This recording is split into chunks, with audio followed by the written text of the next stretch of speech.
تو 20 مرتبہ اللہ رب العزت اس کے لیے حج مقبول کا ثواب لکھتا ہے۔ میرے بزرگوں اور دوستوں، اپنے والدین کا احترام کرے، اپنے بزرگوں کی قدر کرے، اپنی زبان سے کسی کو تکلیف نہ پہنچائے۔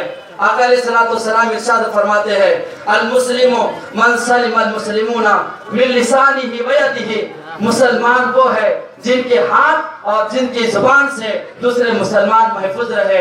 میرے بزرگ اور دوستو، اللہ بیان فرماتا ہے یا ایھا الذین آمنوا ادخلوا فی السلم کافۃ ولا تتبعوا خطوات الشیطان، اے ایمان والو کہ پورے کے پورے تم اسلام میں داخل ہو جاؤ۔ عزیزان ملت اسلامیہ، چند باتیں کہہ کر میں اپنی تقریر کو سمیٹ لوں کہ ہمیں اسلام میں پورا کا پورا داخل ہونا ہے، پورے کے پورے طریقے سے، وہ اس طرح سے کہ ہمیں نمازیں بھی پڑھنا ہے، ہمیں مالدار ہونے کی وجہ سے سال گزرتا ہے زکوٰۃ بھی ادا کرنا ہے، اپنے گھروں میں اسلامی تعلیمات کو عام کرنا ہے، اور اپنے محلے میں اپنے گلی میں اسلامی تعلیمات کو، قرآن کی تعلیمات کو عام کرنا ہے، چھوٹے بچوں کو اچھا شعور دینا ہے، انہیں اچھی باتیں سکھانا ہے۔ میرے بزرگ اور دوستو، یہ کام صرف مولوی مولانا کا ہی نہیں ہوتا، یہ کام گھر کی ہر فرد کا ہوتا ہے، گھر کے ہر ذمہ دار کا ہوتا ہے۔ یہ ذمہ داری ماں کی بھی ہوتی ہے، یہ ذمہ داری باپ کی بھی ہوتی ہے۔ اگر خواتین اپنے کردار کو سنوار لے،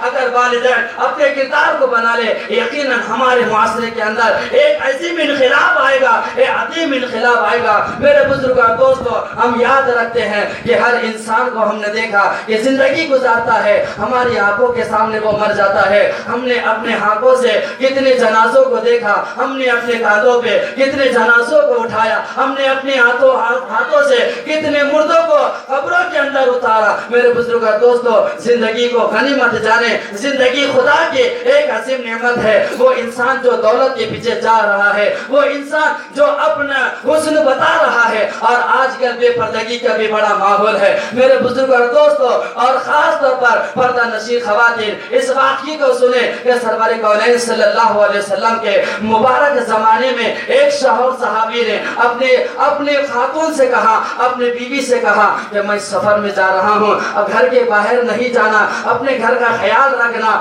عزیزان ملت اسلامیہ، وہ خاتون بھی کیسی اپنے شوہر کی وفادار تھی۔ اب یہ ہوا کہ اس خاتون کو کسی نے کہا کہ تمہارے والد کی طبیعت بہت ناساز ہو گئی، ایسا لگتا ہے کہ وہ موت کے قریب ہے، نزا کے عالم میں ہے۔ وہ صحابی کی خاتون، وہ صحابی کی زوجہ نے یہ سوچا کہ میرے شوہر نے مجھ سے یہ کہا تھا کہ میں گھر کے باہر نہ جاؤں۔ حضور پاک علیہ السلام کی طرف اپنی سہیلی کو بھیجا اور پوچھا کہ یا رسول اللہ، میں کیا کروں کہ وہ صحابی کی زوجہ نے اپنی سہیلی کو سرور دو عالم علیہ السلام کے پاس بھیجا۔ وہ سہیلی نے کہا کہ یا رسول اللہ، وہ میری سہیلی یہ پوچھتی ہے کہ ان کے شوہر نے باہر جانے سے منع کیا تھا، اب یہ جائے نہ جائے، ان کے والد کی طبیعت ناساز ہے۔ میرے آقا نے ارشاد فرمایا کہ جا کر اس خاتون سے کہہ دو اپنے شوہر کی بات پر وہ عمل کرے، گھر سے باہر نہ نکلے۔ میرے بزرگ اور دوستو، وہ خاتون اپنے گھر میں رہ گئی، گھر کے باہر قدم نہیں نکالا۔ کچھ وقت گزرا، پھر کسی نے آ کر کہا کہ تیرے والد یقیناً نزا کی سختیوں میں آ گئے ہیں،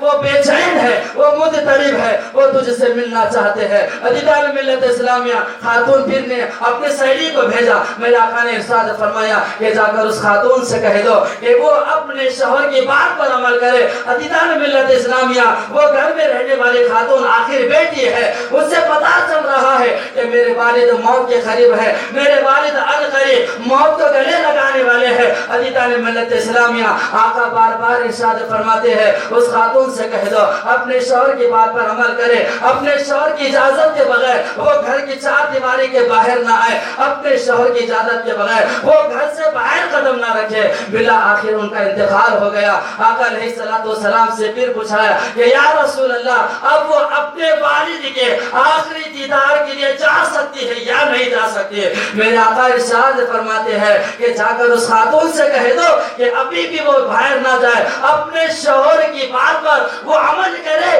میرے بزرگوں دوستو، خاص طور پر پردہ نشین خواتین اپنے شوہر کی اطاعت کرے، اس طرح سے کہ آخری دیدار سے بھی وہ خاتون محروم رہ گئی۔ جب نماز جنازہ ادا ہو گئی، انہیں قبر میں اتار دیا گیا۔ میرے آقا ارشاد فرماتے ہیں کوئی جا کر اس خاتون سے یہ کہہ دو کہ وہ خاتون کہ جس نے اپنے شوہر کی اطاعت کی ہے، جس نے اپنے شوہر کے کہے ہوئے عمل